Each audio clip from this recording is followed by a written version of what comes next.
Mais que tout ce qui va se passer en Seigneur, que le nom de Jésus-Christ soit glorifié. Prions ici au Seigneur Jésus-Christ. Parce qu'ici je veux agir, qui va s'opposer. Oh éternel Dieu, puissant, qui n'a pas changé. Homme de banissement de toi. Seigneur, tu peux agir, qui va s'opposer. Voilà pourquoi nous voulons agir, chacun de mon Dieu, papa, chaque personne ici présente ton à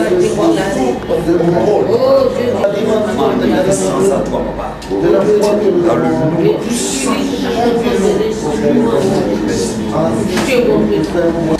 bien-aimé, sois connecté à l'intelligence de notre nom.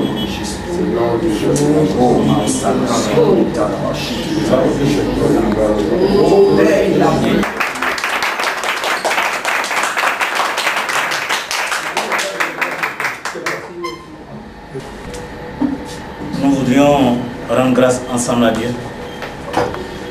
Nous voulons prier ce moment parce que nous en avons la conviction. Celui qui bâtit sans Dieu bâtit en vain. Et nous parlerons ici en nous appuyant sur la vérité de Dieu. Il est bon alors de l'invoquer. Seigneur éternel, nous voulons te rendre toute la gloire, magnifier ton Saint-Nom et te célébrer. Toi par qui, pour qui et avec qui nous allons parler en ces lieux. Nous t'invitons, ô Dieu, à être la lumière de ta parole, à être la force de ta parole. Pour que, Seigneur, les hommes et les femmes qui entendront croient qu'elle vient de toi. Parce que tu vas la confirmer. Que ton nom soit béni. Merci de nous conduire et de bénir ce moment. Amen. Amen.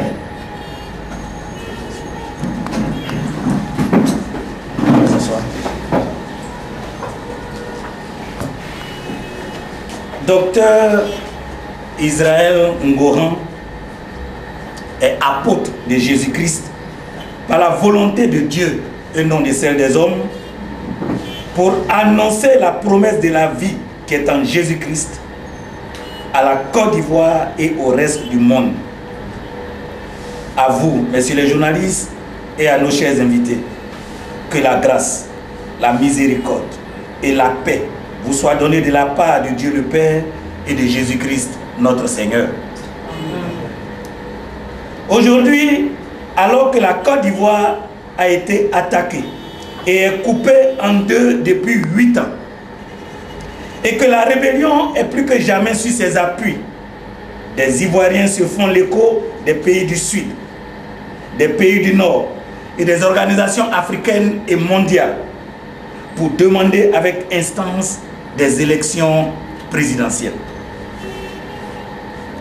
Est-ce que les circonstances et la situation sociopolitique sont favorables à l'organisation de ces élections tant appelées? Élections présidentielles pour remplacer qui?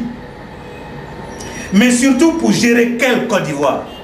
Celle du Sud ou toute la Côte d'Ivoire? Que veut-on en Côte d'Ivoire? Remplacer Gbagbo? Ou consolider le pouvoir de Gbagbo au Sud? Soro Guillaume et ses bandits occupant le Nord, ou disons la zone centre-nord, c'est nous. Dans ce deuxième cas, à quoi servirait alors une élection qui légitimerait la rébellion pour faire d'un criminel un partenaire incontournable de la vie politique nationale? Le bourreau d'hier, qui n'a pas encore renoncé au pouvoir, serait-il un arbitre neutre pour des élections honnêtes? Soro ne travaille-t-il pas pour son parrain? Que devrions-nous faire? N'est-ce pas vaincre ensemble la rébellion, réconcilier les Ivoiriens, réunifier le pays avant d'organiser des élections dans la confiance retrouvée? La nation est divisée et les positions sont tranchées selon que l'on est dans un camp ou dans un autre. Il est alors de mon devoir d'apporter la position divine pour donner une orientation sérieuse à ce débat entre la rébellion et le pouvoir légal. Quel est le choix de Dieu? Dieu, le juste juge des nations, laisserait prospérer une rébellion au détriment d'un pouvoir constitutionnel? Est-ce possible? Et puis une question fondamentale. La Côte d'Ivoire et les problèmes de la Côte d'Ivoire intéresseraient-ils Dieu au point que l'Éternel Dieu va s'en mêler? Je voudrais, de ma position de vrai serviteur de Christ, m'appuyer sur la Bible, parole de Dieu, parole du seul et vrai Dieu, et solide fondement de ma foi pour éclairer le chemin de la nation ivoirienne. Répondons ensemble à quelques questions. Qui est la Côte d'Ivoire pour Dieu? Quelle relation existe-t-elle entre l'Éternel Dieu et la Côte d'Ivoire? L'unique et vraie réponse à cette interrogation se trouve dans notre hymne national. L'hymne national est une vibrante glorification qui célèbre un pays donné, ses habitants, leur conduite commune et leur mode commun de vie. L'hymne national célèbre et révèle le devoir commun des habitants d'une nation. Chaque pays s'identifie et doit s'identifier à son hymne national. La Bidjanaise, qui doit profondément influencer et dicter le comportement individuel et collectif des Ivoiriens, est un contrat moral qui lie toute la nation et signe surtout une alliance avec l'Éternel Dieu. Morceau choisi. Si dans la paix, nous avons ramené la liberté, notre devoir sera d'être un modèle de l'espérance promise à l'humanité.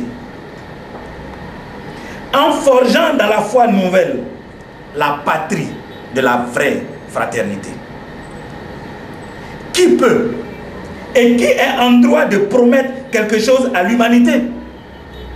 N'est-ce pas l'Éternel, le Dieu créateur de l'univers et de la vie qu'il contient? Oui.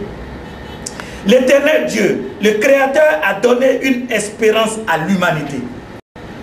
Car Dieu a tant aimé le monde qu'il a donné son Fils unique, afin que quiconque croit en lui ne périsse point, mais qu'il ait la vie éternelle. Jésus-Christ de Nazareth, le Fils du Dieu vivant, est le sauveur et l'espérance de l'humanité. Christ est l'espérance du monde. La Côte d'Ivoire, libérée du joug pesant du colon, a porté le joug doux du Dieu humble de cœur pour être une terre d'espérance. La terre où l'on doit avoir confiance en l'avenir parce qu'on a confiance au Dieu fidèle, source de vie pour ce siècle présent et de la vie éternelle dans le siècle à venir. C'est alors qu'elle n'a pas de choix, car de ce fait, la Côte d'Ivoire est obligée d'être un pays de l'hospitalité.